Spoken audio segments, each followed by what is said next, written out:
Un vaisseau interstellaire se prend une pluie de météorites. Les secousses activent un caisson d'hibernation. Un bras mécanique injecte un produit. Et un homme endormi depuis 30 ans se réveille. Tout le monde autour dort encore. Jim panique et fonce au poste des observations. Le système affiche 31 ans de vol. Encore 89 ans avant la destination. Jim est complètement sonné. Il réalise qu'il est le seul éveillé. Il court au terminal de communication. Contacte la Terre en urgence. Dit que son caisson a un problème. Appuie sur envoyer. Et la réponse du système le détruit.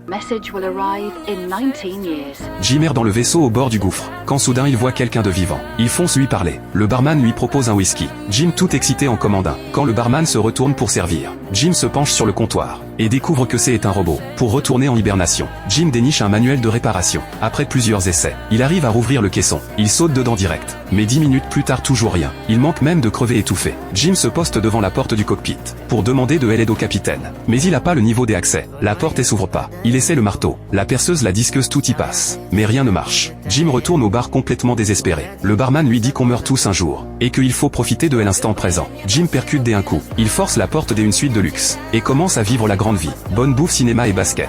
Chaque journée est remplie de plaisir. Mais au fil du temps, Jim se laisse complètement aller. Pour trouver de nouvelles sensations, il tombe sur 2 combinaisons spatiales. En enfile une sans réfléchir. Prêt à affronter l'immensité de l'espace. Il sort du vaisseau face à l'univers. Coupe le système magnétique. Et flotte dans le vide. Le spectacle est à couper le souffle. Mais la solitude le rattrape aussi sec.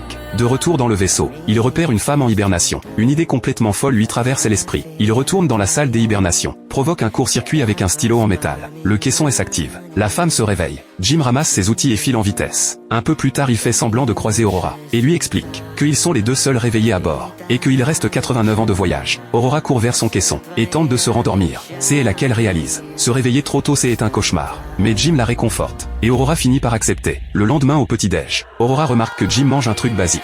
Elle lui demande pourquoi. I'm not a gold-class passenger.